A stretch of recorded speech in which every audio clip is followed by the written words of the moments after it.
저는 오늘 마가복음 4장 10절로 20절 말씀을 중심으로 해서 네 종류의 마음밭이라고 하는 제목으로 은혜를 나누고자 합니다. 한번 따라 하시면 좋겠습니다. 네 종류의 마음밭. 네 가지 종류의 우리의 마음의 밭이 있다라고 하는 것입니다. 중요한 것은 내 신앙, 그 다음에 내 인격, 그 다음에 내 인생을 돌아보면서 한번 점검해 볼 필요가 있어요. 점검. 내가 과연 열매 맺고 있는가?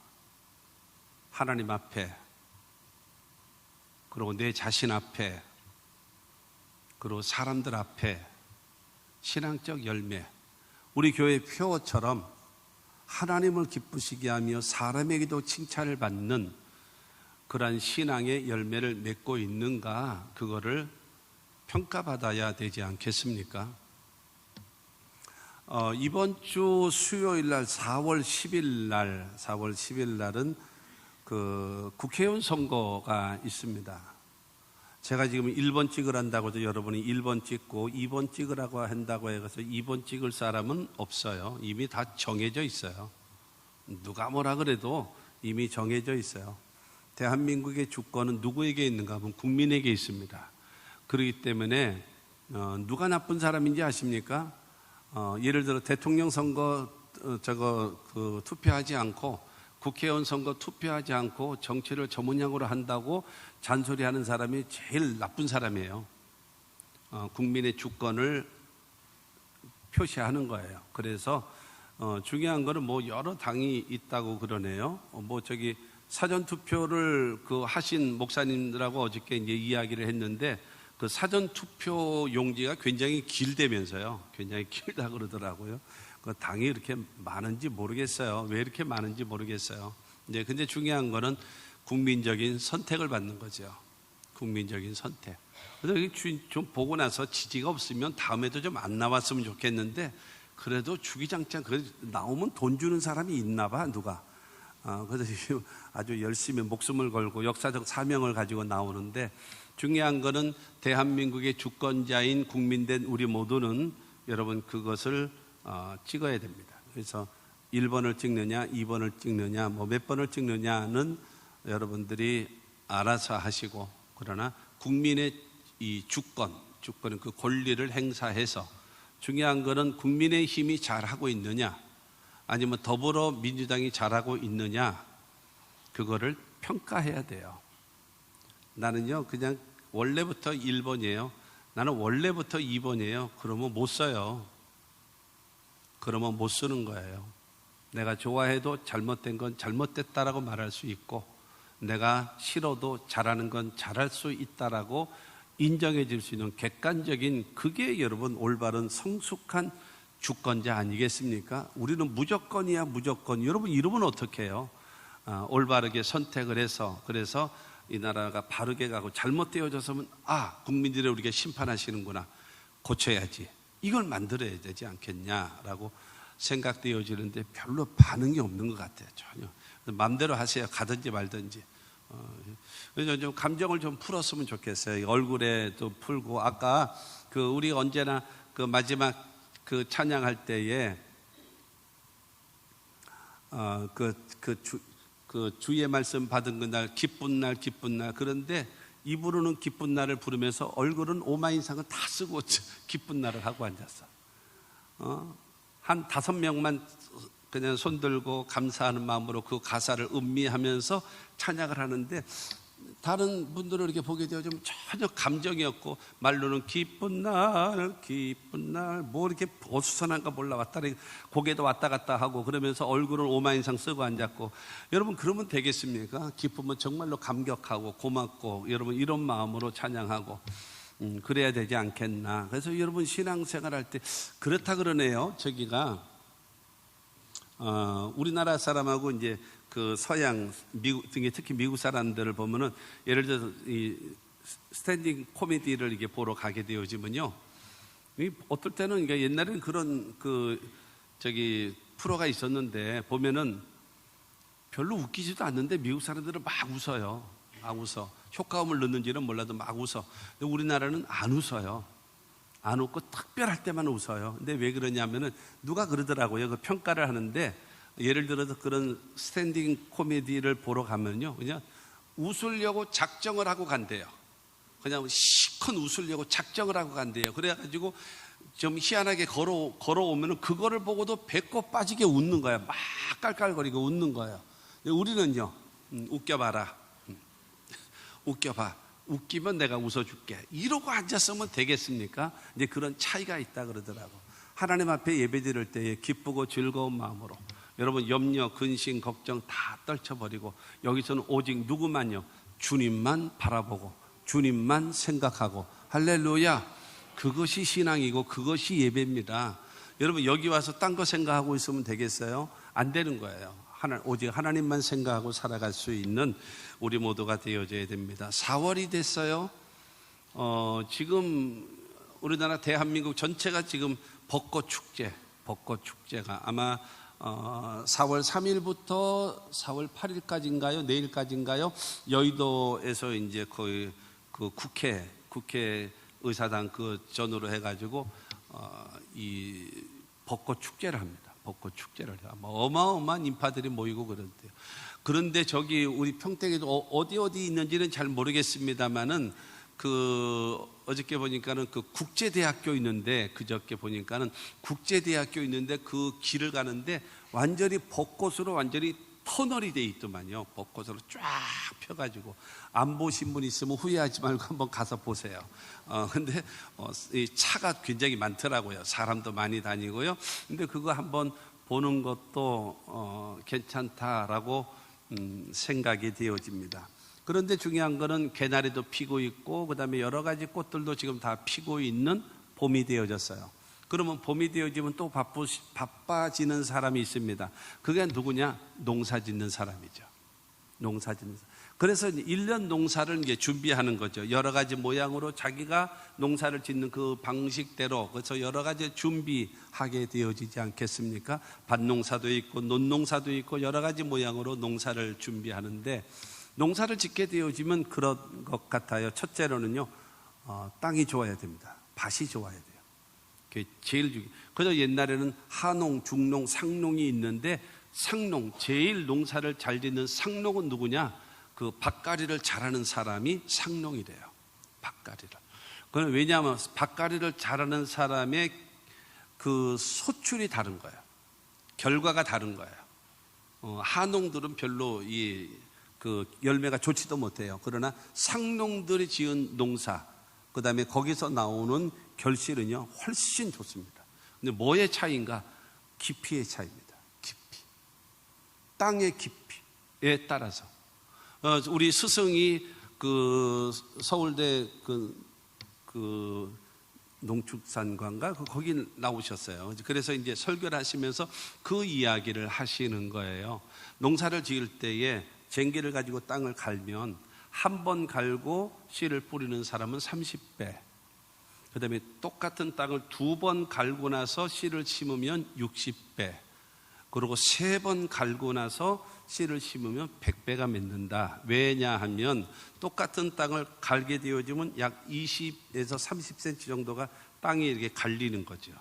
그런데 갈려있는 땅을 한 번 더 갈게 되어지면 약 한 50cm 정도가 부드러워진대요. 그 다음에 한 번 더 갈게 되어지면 70에서 80cm의 깊이가 푹 부드러워진대요. 그런 다음에 이 밭을 이렇게 정돈을 해놓고 나서 심으면 땅이 깊어지기 때문에 부드러운 땅이 깊기 때문에 뿌리를 쫙쫙 내리고 그래서 결실이 훨씬 다르다라는 거예요. 훨씬 다르다. 그렇기 때문에 밭이 좋아야 돼. 두 번째는 종자 씨앗이 좋아야 되고요. 그 다음에 세 번째는 기후 조건도 맞아줘야 돼요. 하나님께서 때를 따라 비도 주시고 그 다음에 햇빛도 주시고 이게 조화를 이루고 네 번째로는 성실한 농부가 있어야 됩니다. 왜냐하면 농작물이 그런 데네요. 이 농사꾼의 발걸음 소리를 듣고 자란다라는 말이 있더라고요. 그러니까 얼마만큼 관리하고 얼마만큼 돌봐주고 얼마만큼 그들에게 잘 열매를 맺을 수 하느냐에 따라서 그 결실이 달라지기 때문이다라고 말씀하고 있는 것입니다. 마태복음 9장 35절 말씀을 보게 되어지면 예수께서 모든 도시와 마을에 두루 다니사 그들의 회당에서 가르치시며 천국 복음을 전파하시며 모든 병과 모든 약한 것을 고치시니라. 여기서 예수님의 3대 사역을 말하고 있는데요, 회당에서 가르치셨어요. 그 다음에 두 번째로는 천국 복음을 전파하셨고, 세 번째로는 모든 병과 약한 자들을 고치셨더라. 그래서 치료 사역을 하셨어요. 가르치시고 천국 복음을 전파하시고 그 다음에 약한 자, 병든 자를 치료하시는 사역을 베푸셨는데, 회당에서 가르치시는, 예수님의 가르치시는 그 가르침에는 가장 많은 그 핵심 주제가 있습니다. 그게 바로 무엇인가 하면 하나님의 나라입니다. 하나님의 나라, 천국에 관련된 그거를 가르치는 거예요. 하나님의 나라를, 천국을, 하나님이 원하시는 뜻, 그 뜻을 가르치는 게 예수님의 여러분 가르치심이었다라는 겁니다. 거기서 하나님의 나라에 그에 대해서 말씀하고 있는 것입니다. 그래서 이 마가복음 4장 1절부터 그 8절까지 말씀을 통해 가지고 씨 뿌리는 비유를 이게 쭉 설명을 하시고, 그 다음에 오늘 본문 10절부터 20절까지를 통해서 그거를 다시 그게 무슨 의미예요? 그 비유의 말씀을 하고 제자들이 물을 때에 그거를 다시 설명해 주고 있는 말씀이 바로 오늘 본문 말씀 10절부터 20절까지 말씀입니다. 그런데 11절과 12절 말씀을 보게 되어지면, 이르시되 하나님 나라의 비밀을 너희에게는 주었으나 외인에게는 모든 것을 비유로 하나니 이는 그들로 보기는 보아도 알지 못하며 듣기는 들어도 깨닫지 못하게 하여 돌이켜 죄사함을 얻지 못하게 하려 함이라 하시고 라고 말씀하고 있습니다. 하나님의 나라의 비밀, 그리고 이제 하나님의 나라에 대한 비밀을 비유로 말씀하시는, 왜 예수님 비유로 말씀하십니까? 라고 물을 때는 그때 예수님 말씀하시기를 너희에게는 이해가 되고 깨닫기를 허락되어졌다. 그러나 나에 대해서, 하나님에 대해서 마음이 열려지지 않은 사람들은 못 알아듣게 하기 위해서 비유로 말씀하고 있다라는 겁니다. 여러분, 성경을 통해서 보게 되어지면요, 귀 있는 자는 성령이 교회들에게 하시는 말씀을 들을지어다라는 말씀이 있는데, 들어야 할 말을 듣고 그 다음에 깨닫고 믿고 실천할 수 있는 신앙의 사람들이 될 수 있게 되기를 주의 이름으로 축원합니다. 아까 불렀던 찬송도 보게 되어지면 주의 말씀 듣고서 행하는 사람은 반석 위에 터를 닦고 집을 짓는 지혜로운 자와 같다라고 말하고 있고, 말씀을 듣고도 행하지 않는 사람은 모래 위에 터를 닦고 집을 짓는 자와 같다라고 말씀하고 있어요. 그래서 반석 위에 터를 닦고 집을 짓는 사람에게는 상을 주시지만, 모래 위에 터를 닦고 집을 지음으로 인하여 그 집이 흔적도 없이 사라져 버렸다면 그 사람에게는 벌을 받을 수밖에 없다라는 겁니다. 그러므로 하나님의 말씀을 듣고 깨닫고 믿고 행할 수 있는 우리 모두가 되시기를 주의 이름으로 축원합니다. 오늘 본문 말씀 마가복음 4장 9절 말씀을 보면, 또 이르시되 들을 귀 있는 자는 들으라 하시니라. 여러분, 들을 귀를 듣고 그 다음에 나 자신을 한번 점검해 보라는 거예요. 주님의 나에 대한 뭐예요? 진단하시고 그 다음에 나를 처방하시는 그 말씀을 듣고 나서 깨달으라는 거예요.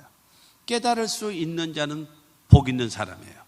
여러분, 깨달을 수 있게 되기를 바라고, 깨닫는다라고 하는 것은 무엇이겠습니까? 다시 한번 우리들에게 기회를 주시는 하나님이라는 거예요. 그래서 여러분, 그래서 하나님이 원하시는 열매 맺는, 결과론적으로 먼저 말씀드리게 되어지면요, 4개의 밭이 나와요. 마음의 밭. 그런데 길가, 돌짝, 그 다음에 가시밭, 이 세 밭에는 열매가 없어요. 이 원인을 지적을 하는 거예요. 그리고 열매 맺는 이 밭은 어떤 밭이기 때문에 열매를 맺는다라고 예수님께서 말씀하시는 거예요. 그래서 내 신앙에, 그리고 내 인격에, 그리고 내 개인의 인생에 여러분 열매 맺어야 되지 않겠습니까? 주님 앞에 나의 가는 이 길 끝에서 나는 주님을 보리라, 영광의 내 주님, 나를 맞아주시리. 맞이하시는데 잘했다, 수고했다, 착하고 충성된 종아라고 나를 맞이해 주셔야지, 너는 인생을 어떻게 그 모양으로 살았냐라고 나에게 책망하시면 어떻게 하겠냐라는 거죠. 그렇지 않겠습니까? 냅둬요, 나는 이렇게 살다가 죽게. 곤란하죠? 그렇게 말하는 사람 쳐놓고 제대로 사는 사람이 별로 없을 거려. 나 자신을 한번 되돌아볼 줄 아는 그와 같은 신앙, 그래서 주님의 음성을 들을 수 있는 우리 모두가 되기를 바랍니다. 첫째로 하나님의 말씀의 씨는요, 심겨져야 합니다. 씨는 심겨져야 되는 거예요. 오늘 본문 말씀 14절 말씀 보면은 뿌리는 자는 말씀을 뿌리는 것이라 라고 얘기했습니다. 오늘 본문 말씀에 나오는 이 씨는 무엇인가 하면 하나님의 말씀이라는 거예요. 그래서 이 하나님의 말씀은 뿌려져야 돼요. 이 뿌려진다는 건 뭐예요? 심겨져야 됩니다.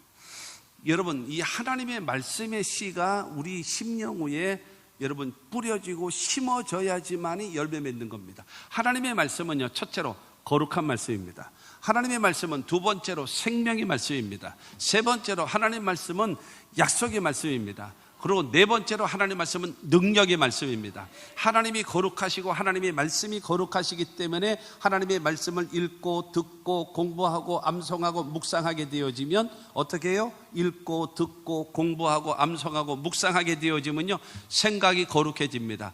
언어가 거룩해져요. 삶이 거룩해지는 거예요. 왠지 아십니까? 하나님이 거룩하시고 말씀이 거룩하시기 때문입니다. 뿐만이 아니라 하나님은 생명의 주가 되시기 때문에 생명의 말씀을 내가 받아들이게 되어지면 생명을 얻어요. 영원한 생명, 하나님의 생명을 얻는 거예요. 그래서 영원히 천국에 가서 살 수 있는 여러분 영생의 복을 얻게 되어짐을 믿으시기 바랍니다. 그리고 세 번째로 하나님의 말씀은 어떤 말씀이냐면 약속의 말씀입니다. 32,500가지나 되어진대요. 창세기서부터 계시록까지의 말씀을 쳐도 약속의 말씀이 32,500가지나 된다라고 하는데, 이 약속의 말씀을 붙잡고 하나님께 기도하면 때가 되어지면 응답해 주시는 겁니다. 하나님은 언제나 말씀하시고 그 다음에 말씀 붙잡고 기도하는 자들에게 응답하시는 하나님이심을 믿으시기를 바라고, 하나님의 말씀은 첫째로 거룩한 말씀이고 두 번째는 생명의 말씀이고 세 번째는 약속의 말씀입니다. 그리고 네 번째가 바로 무엇인가 하면은 여러분 능력의 말씀입니다. 하나님께서 창세기를 통해서 볼 때에 빛이 있으라 하심에 빛이 생겨났잖아요. 창조의 능력입니다. 창조의 능력. 그 다음에 여러분 이 죽은 자를 살리시고 그 다음에 병든 자를 치료하시는 그 능력이 나타나고, 그 다음에 죄사함의 능력이 나타나고, 할렐루야, 우리 삶 속에 문제가 해결되어지는 이 능력의 말씀이라는 사실을 믿게 되기를 주의 이름으로 축원합니다. 우리 신앙과 삶에 열매 맺으며 살아가려면요, 거룩한 말씀, 생명의 말씀, 약속의 말씀, 능력의 말씀이 여러분의 마음속에 꽉 찰 수 있게 되기를 주의 이름으로 축원합니다. 좋은 씨가 심어져야 열매 맺지 않겠습니까? 아무것도 없다면 밭은 아주 기가 막히게 상농이 되어져서 기가 막히게 좋은 밭을 만들어 놨어도 심은 것이 없다면 거둘 수 있는 것은 잡초밖에 없어요. 아무것도 없는 겁니다. 하나님의 말씀이 심어져야 30배로 60배로 100배로 맺어지는 겁니다. 아무리 땅이 좋아도 씨가 심겨지지 않으면 소용없는 겁니다. 아무리 여러분 씨가 좋아도 심지 않으면 소용없고요, 밭이 좋아도 심겨지지 않으면 아무 소용이 없는 것입니다. 씨를 자랑하지 말고 그 다음에 밭을 자랑하지 말고 무엇인가 하면은 여러분 이 씨가 내 마음의 밭에 심겨질 수 있게 되기를 주님의 이름으로 축원합니다. 히브리서 4장 12절 말씀을 보면 같이 읽습니다. 시작. 하나님의 말씀은 살아있고 활력이 있어 좌우의 날선 어떤 검보다도 예리하여 혼과 영과 및 관절과 골수를 찔러 쪼개기까지 하며 또 마음의 생각과 뜻을 판단하나니, 하나님은 하나님의 성경은 하나님의 말씀입니다. 믿으시기를 바랍니다. 근데 그 말씀은요 살아있다라는 거예요. 하나님의 말씀은 살아있고, 여러분 하나님의 말씀이 왜 살아있는지 아십니까? 여러분 하나님의 말씀이 살아있는 줄 믿으십니까? 그냥 믿음으로 밀어붙이는 거예요? 아니에요. 여러분 하나님의 말씀이 왜 살아있는가? 하나님께서 살아계시기 때문에 하나님의 말씀이 살아있는 것입니다.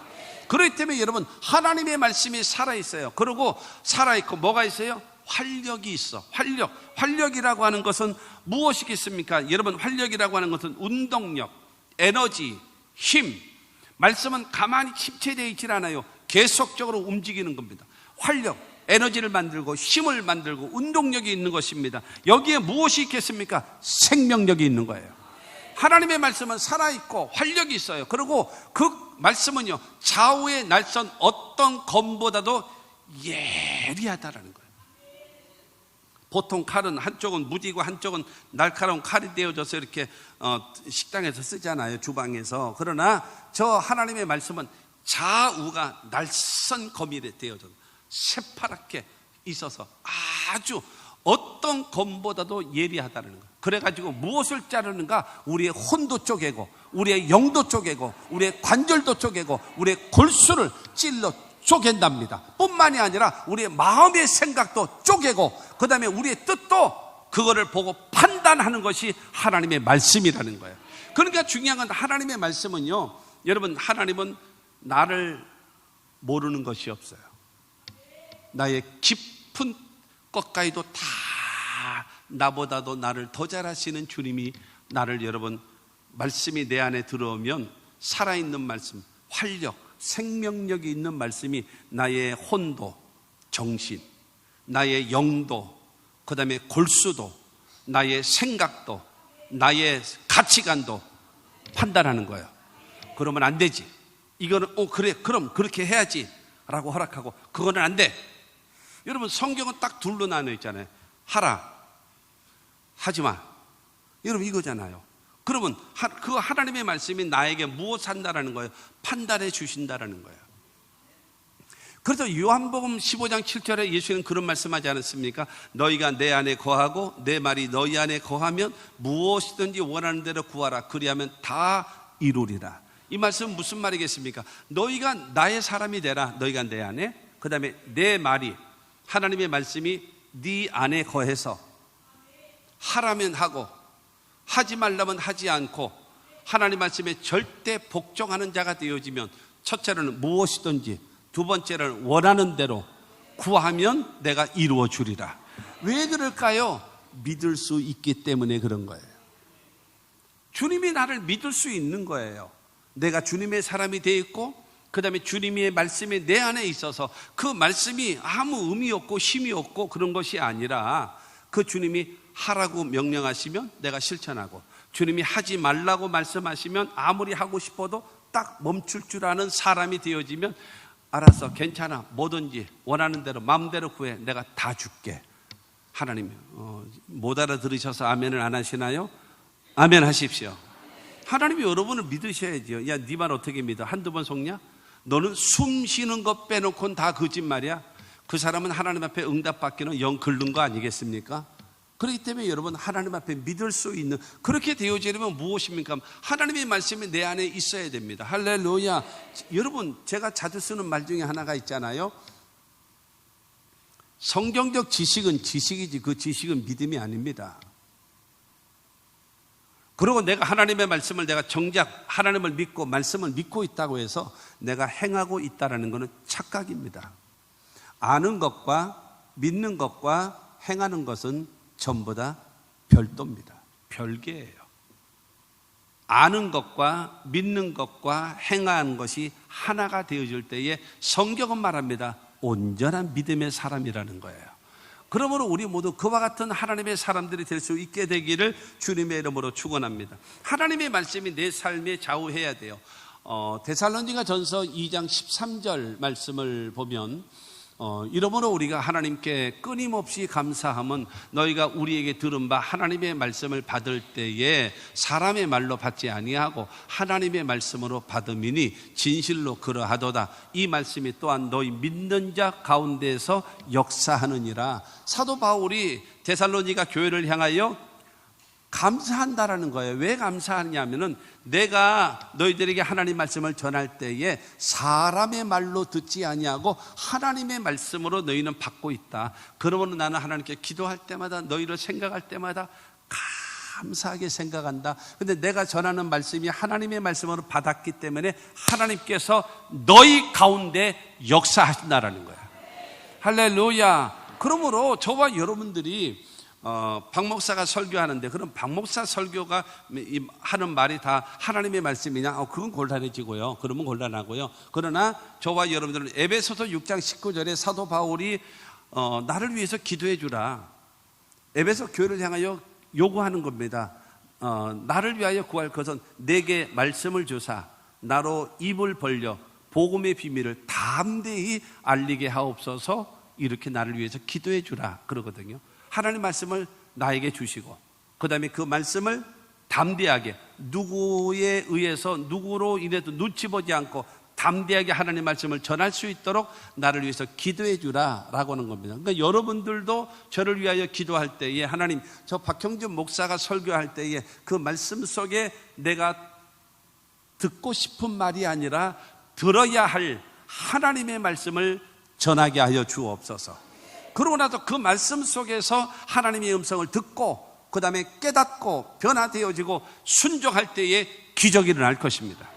그래서 사랑하는 성도 여러분, 하나님의 말씀을 받아서 그 말씀이 내 삶 속에 역사할 때에 하나님은 나를 도와주시고 기적을 베풀어 주심을 믿으시기를 바랍니다. 그래서 시편 119편 105절에 그런 말씀이 있습니다. 주의 말씀은 내 발의 등이요 내 길의 빛이니이다.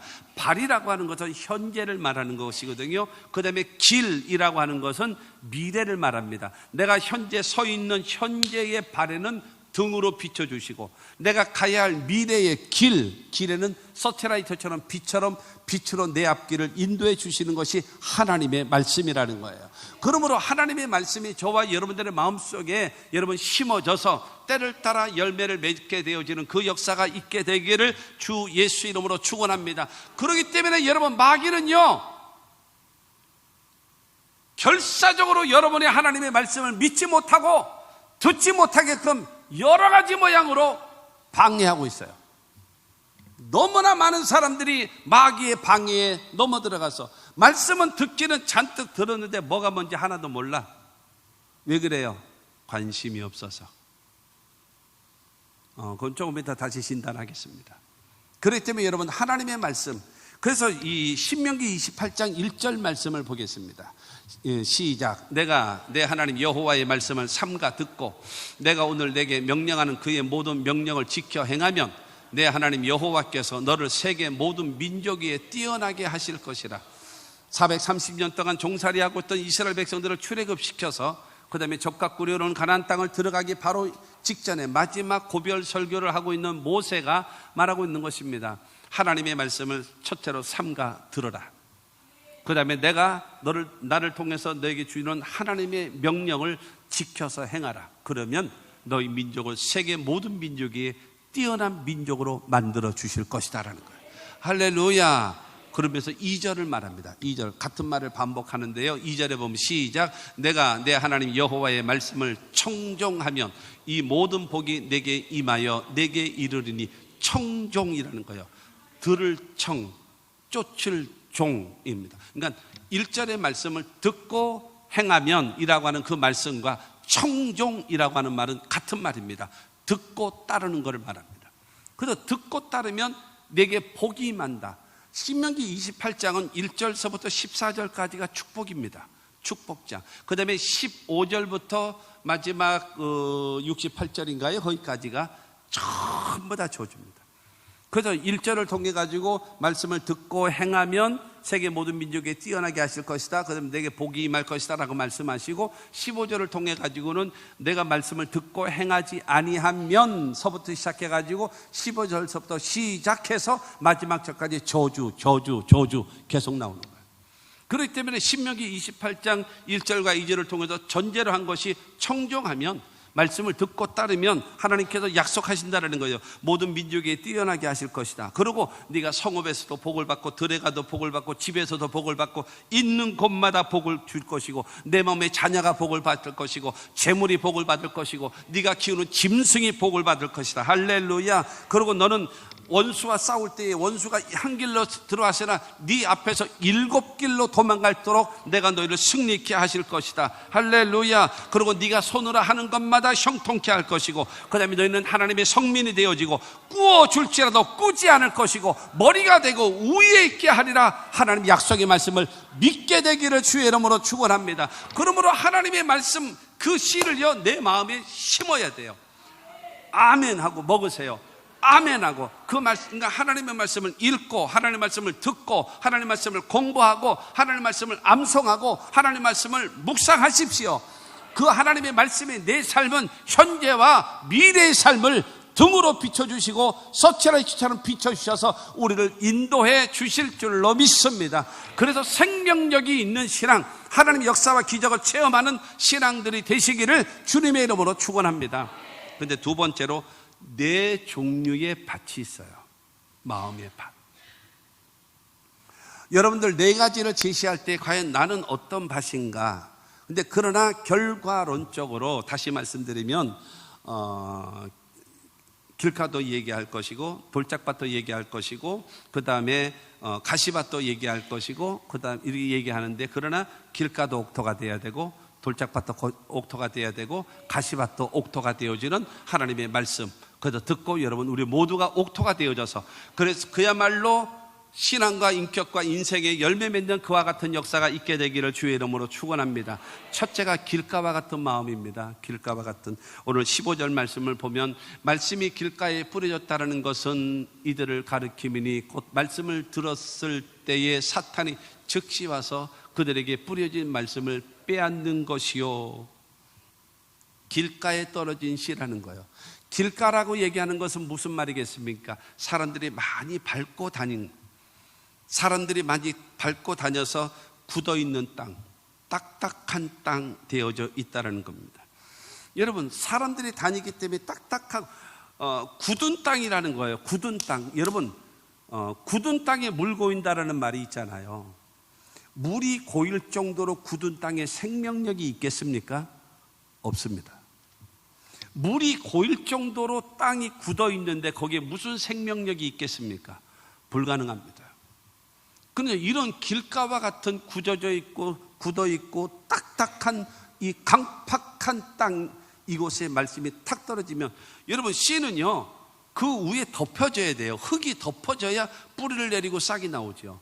그런데 중요한 거는 길가에 있기 때문에 떨어지니까는 새가 그걸 보고 와서 즉시 먹어버리는 거예요. 길가와 같이 마음이 굳어져 있는 사람들은 하나님 말씀, 예배는 드리고 여러분 예배 속에 있음에도 불구하고 말씀이 전혀 남아있질 않아요. 생각이 나지도 않고. 왜 그런지 아십니까? 말씀이 다 내 것을, 말씀을 잡아가기 때문에 그래요. 다 뺏어가 버리고 말기 때문에 그렇다는 겁니다. 새들이 와서 먹어버려요. 사탄이 뿌려진 말씀을 빼앗아가는 것입니다. 여러분, 왜 빼앗아가는가요? 반복적인 신앙생활을 하고 있음으로 인해서 마음이 둔해진 거예요. 그냥 형식적으로 너무나 여러분 오랜 세월 동안의 신앙생활을 하다 보면요, 뭐가 없어요? 감동이 없어요. 기쁨이 없어요. 즐거움이 없어요. 뭐처럼 해요? 기계적으로 해요. 기계가 돌아가듯이 그냥 들어요. 그냥 예배는 드리는데 마음이 없고, 기도는 하는데 마음이 움직여지지 않고, 눈물이 없고, 간절히 부르짖음도 없고, 여러분 형식적으로 해요. 여러분, 이런 사람들이요 집에서는 1분도 기도 안 하면서요 와가지고 마이크만 잡으면 3분, 5분, 10분 한단 말이에요. 청산유수처럼 해요. 그것도 얼마나 기도 잘하나 몰라요. 지금 장로님을 까나? 아니, 장로님을 까는 것이 아니라 집사님들은 안 그럴까요? 권사님들은 안 그럴까요? 다 마찬가지예요. 우리 모두가. 여러분, 오랜 세월 반복되어지고, 그리고 더군다나 편견, 교만이라고 하는 것 때문에 받아들여야 되는데 받아들이질 않아요.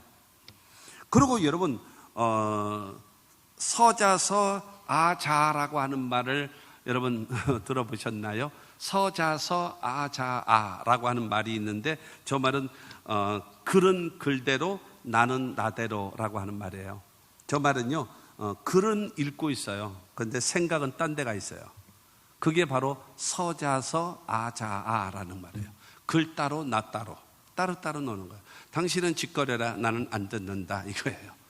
나는 내 생각한다, 이거예요. 여러분, 이러면 되겠냔 말이에요. 하나님 말씀을 들어서. 여러분의 병원에 가면 어떡합니까? 의사가 나를 진단해야죠. 그러고 나를 처방해야죠. 여러분, 의사가 여러분을 진단하고 여러분은 처방을 내리는데 딴청 안 칩니까? 그 시간에 졸고 있습니까? 그 시간에 핸드폰 장난하고 있습니까? 그럴 일은 없죠. 오히려 대학병원 가가지고 할 때요, 이 사람들이, 이 인간들이 진짜 너무 말을 안 해.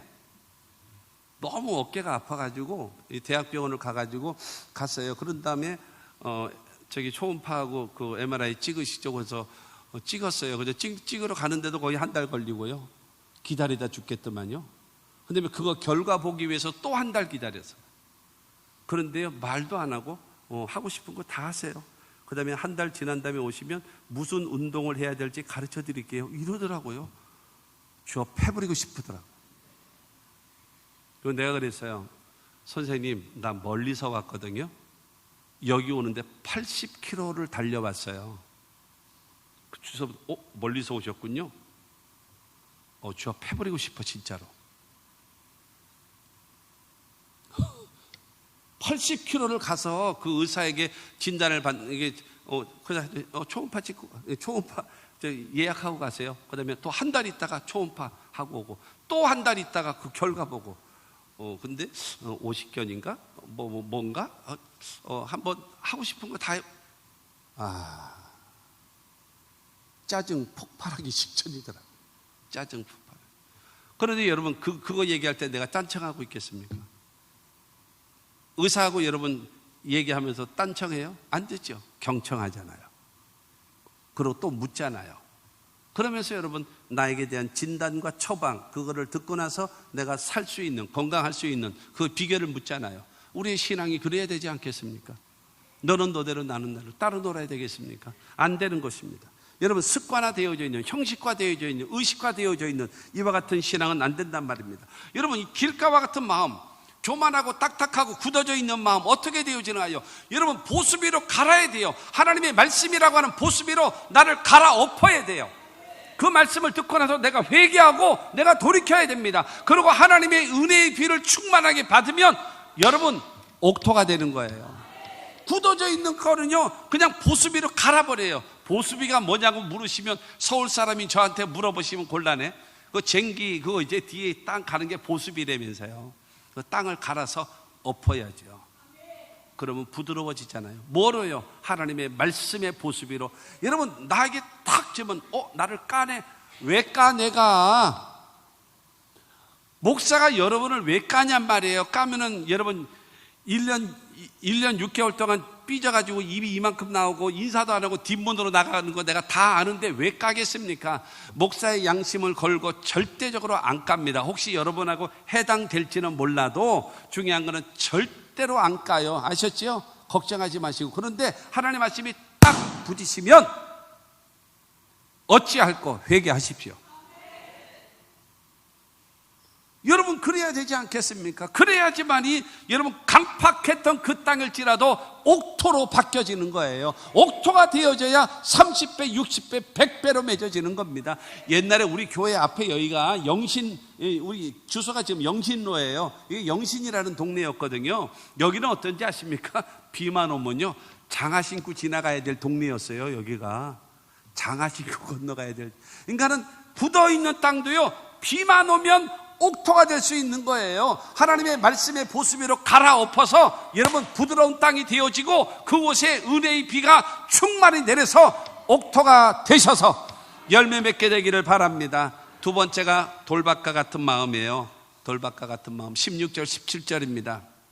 또 이와 같이 돌밭에 뿌려졌다는 것은 그들을 가리킴이니 곧 말씀을 들을 때에 즉시 기쁨으로 받으나 그 속에 뿌리가 없어 잠깐 견디다가 말씀으로 인하여 환난이나 박해가 일어나는 때에는 곧 넘어지는 자요. 흙이 얇아요. 그래서 돌밭에 뿌려져서 금방 조금 뿌리가 내리고 금방 싹이 나요. 흙이 덮어지니까. 그래서 뿌리 내리고 자란단 말이에요. 그러다가 뿌리가 깊지 못하니까 이 돌이요, 밤에는 차가워요. 그리고 낮에는 햇빛을 받아가지고 뜨거워요. 뜨거운 그 바위의 그 열 때문에 뿌리가 말라서 비틀어져 죽어버립니다. 그러니까 열매가 불가능한 것입니다. 그러니까 예수님께서 흙이 얇은 돌밭에 심겨진 말씀에 깊이가 없다라는 거예요. 말씀에. 여러분, 이것이 왜 그런가요? 이 겉은 흙이에요. 겉은 흙이에요. 근데 속은 돌이란 말이에요. 이 돌이 뭔가요? 고집입니다. 고집불통. 돌이 뭔가요? 자존심입니다. 이 돌이 뭔가요? 못된 습관입니다. 이 돌이 뭔가요? 교만입니다. 이걸 어떻게 내야 돼요? 걷어내야죠. 그 돌짝밭에 있는 그 밭에서 있는 돌들을 다 걷어내면 돼요. 이 밭 바깥으로 다 집어 던져버리면 뭐만 남아요? 흙만 남는 거예요. 흙만 남으면 뭐가 되어지나요? 옥토가 되는 겁니다. 할렐루야. 여러분, 돌 걷어내는 것이 무엇이겠습니까? 회개하는 겁니다. 회개를 통해서 우리 모두가 여러분 옥토가 되어져야 되지 않겠습니까? 여러분, 이러한 돌짝밭과 같은 사람은요, 기도도 잘해요, 예배도 잘 드려요, 봉사도 잘해요, 눈물 똑똑 흘려가면서 기도도 잘한단 말입니다. 봉사도 열심히 해요. 그런데 중요한 거는 신앙의 깊이가 없다 보니까 삶의 현장에서 예수 믿는 사람과 예수 믿지 않는 사람과 똑같이 행동하고 살아가는 거예요. 이게 돌밭에 뿌려진 것입니다. 이 돌짝밭에 있는 사람들은 이 하나님의 말씀을 감정으로 받아들여요. 그리고 어느 사람은 지식으로만 받아들여요. 그리고 하나님의 말씀을 통해서 윤리적으로 도덕적으로 이와 같이 중요한 것은 우리가 하나님의 말씀을 듣고 돌을 걷어내는 회개를 통하여서 이 돌짝밭과 같은 여러분 이와 같은 마음이 옥토로 변화되어져서 그곳에 심어져서 30배, 60배, 100배로 결심 맺는 하나님의 역사가 있게 되기를 주의 이름으로 축원합니다. 세 번째로 가시떨기 같은 마음이 있대요. 가시떨기 같은 마음.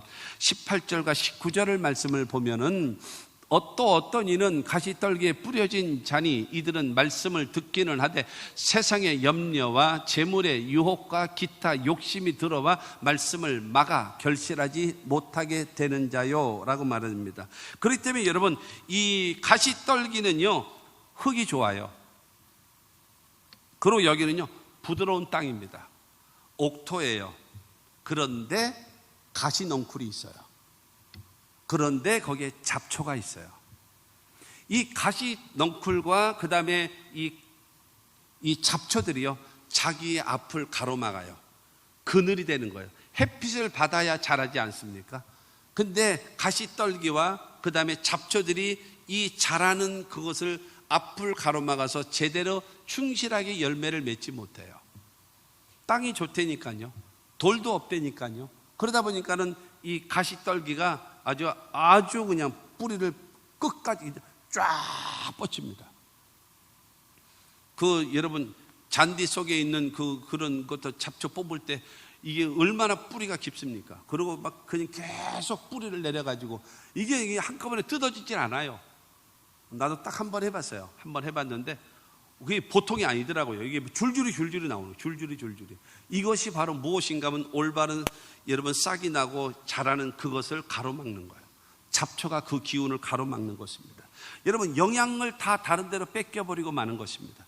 여러분 자랄지라도 제대로 여러분 올바른 충실하게 열매를 맺지 못하게 되어지는 것입니다.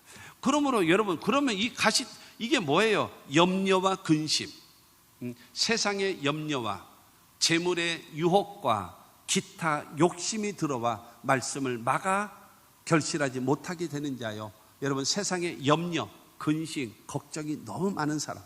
염려, 근심, 걱정은요 대부분 심리학자가 그런 말을 하더라고요. 사람이 50% 나에게는 있을 수 없는 일, 그것을 50%를 걱정한대요. 사람들이요. 나한테는 전혀 상관없는 것을 걱정하고 있는 사람들. 그리고 또 40%는요 나에게 있을 수도 있고 없을 수도 있는 그거를 가지고 고민하는 사람이 있대요. 근데 10%만 나에게 일어날 일들 그걸 가지고 고민하는 사람이 있대요. 그러니까 쓸데없이 나에게는 전혀 일어나지 않는 50%, 일어날 수도 있고 일어나지도 않는 40%, 그리고 나에게 일어날 거 40%만 갖고 염려하고 앉았으니 이 사람은 올바로 쓸데없는 90%를 쓸데없는 생각을 하고 앉았고, 정작 내가 해야 할 일을 90%를 노력을 해야 되는데 10%만 노력하고 쓸데없는 염려만 가득 차 있다라는 겁니다. 뿐만이 아니라 유혹, 재물의 유혹도 있고요, 그 다음에 여러분 이성의 유혹도 있고요, 여러 가지 유혹, 그 다음에 욕심, 물질에 대한 욕심, 이와 같은 것들이 있어서 이것이 바로 무엇인가 하면 가시넝쿨이에요. 이것이 무엇인가 나에게 잡초가 되어 있어요. 그래서 내가 신앙이 올바로 자라지를 못하게끔 그것이 다 가로막아 버립니다.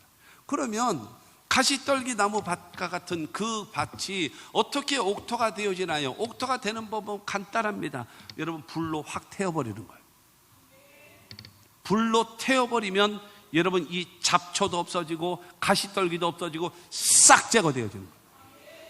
성령의 불로, 염려와 근심, 성령의 불로 모든 유혹, 성령의 불로 모든 욕심이 태워지기를 바랍니다.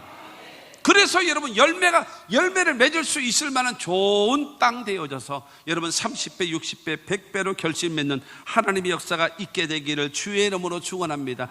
여러분, 자기의 염려 때문에, 자기의 생각 때문에, 온갖 잡초 때문에, 이런 것 때문에 열매 맺지 못하는데 이것이 성령의 불로 태워져 버리면 우리는 열매 맺게 될 줄로 믿습니다. 그러므로 길가일지라도 우리가 하나님의 말씀의 보습 위로 갈고 하나님의 은혜의 비를 맞아서 옥토가 되어져야 될 것이고, 돌밭과 같은 자들이 고집이라든가 자존심이라든가 못된 습관이라든가 죄라든가 이런 것을 회개해서 다 걷어냄으로 인하여 우리가 옥토가 되어지시기를 바라고, 가시떨기와 같이 잡초가 우리를 가로막고 있으면 성령의 불로 싹 태워버려서 여러분 옥토가 되어지기를 주의 이름으로 축원합니다. 그러면 네 번째로 좋은 땅과 같은 마음이 있대요. 20절 말씀 보면 좋은 땅에 뿌려졌다는 것은 곧 말씀을 듣고 받아 30배나 60배나 100배의 결실을 하는 자니라. 말씀을 듣고 듣는 거지요. 받아라고 하는 것은 말씀을 듣고 나서 그것을 행하는 것을 포함하는 겁니다. 듣고 나서 행하는 것을 포함하는 말씀인 것입니다. 그러므로 하나님의 말씀을 듣고 나서 그 말씀을 행하는 사람, 그 사람이 어떤 사람이냐? 좋은 땅에 뿌려진 그 좋은 땅과 같은 마음을 가진 사람이라는 겁니다. 누가복음 8장 15절 말씀을 보면 좋은 땅에 있다는 것은 착하고 좋은 마음으로 말씀을 듣고 지키어 인내로 결실하는 게 아니라, 여러분 좋은 땅에 있다는 것은요 착하고 좋은 마음이래요. 이 착하고 좋은 마음이 무엇인가 하면요, 첫째는 말씀을 듣는 것이고요, 두 번째는 그 말씀을 지키는 것이고요, 세 번째는 인내할 줄 아는 것이고요, 네 번째는 결실하는 거예요. 그게 좋은 땅에 있는 착한 좋은 마음이라는 것입니다. 하나님 말씀을 듣고 그 다음에 그 말씀을 지키고 그 다음에 열매가 맺어지기 위하여 기다리는 인내하고 그 다음에 아름답게 열매 맺어지는 그와 같은 역사가 있게 되기를 주의 이름으로 축원합니다. 하나님의 말씀을 들을 때요, 사무엘상 3장 10절 말씀을 보면 여호와께서 임하여 서서 전과 같이 사무엘아 사무엘아 부르시는지라. 사무엘이 이르되 말씀하옵소서 주의 종이 듣겠나이다 하니. 여러분, 밤에 사무엘이 자고 있는데 사무엘아 하고 부르시는 거예요. 엘리 제사장이 나를 불렀는가 보다 그러고 저를 부르셨습니까? 라고 했더니 아니다. 이 세 번을 반복하는 거예요. 그러니까 사무엘에게 만약에 또 사무엘아 라고 부르시면은 말씀하옵소서 주의 종이 듣겠나이다 라고 말하라 그랬어요. 그때 다시 이 사무엘이 자기 숙소로 들어갔는데 사무엘아 사무엘아 부르시는 거예요. 그때 사무엘이 벌떡 앉아서 무릎을 꿇고 말씀하옵소서 주의 종이 듣겠나이다. 이런 태도와 자세로 하나님의 말씀을 받으십시오. 하나님의 말씀, 사람의 말을 들으라는 것이 아니라 하나님의 말씀을 들으십시오. 이 말씀하옵소서 주의 종이 듣겠나이다. 하라면 하겠습니다. 멈추라면 멈추겠습니다. 주의 말씀에 절대적으로 복종하겠습니다. 말씀하옵소서 라고 하는 사람이 좋은 땅에 심어진 옥토와 같은 자입니다. 이 사람의 신앙은요 30배, 60배, 100배로 결실 맺는 하나님의 역사가 있어짐을 믿게 되기를 주님의 이름으로 축원합니다. 그런데 중요한 사실은요, 좋은 땅은 부드럽잖아요. 길가가 아니고.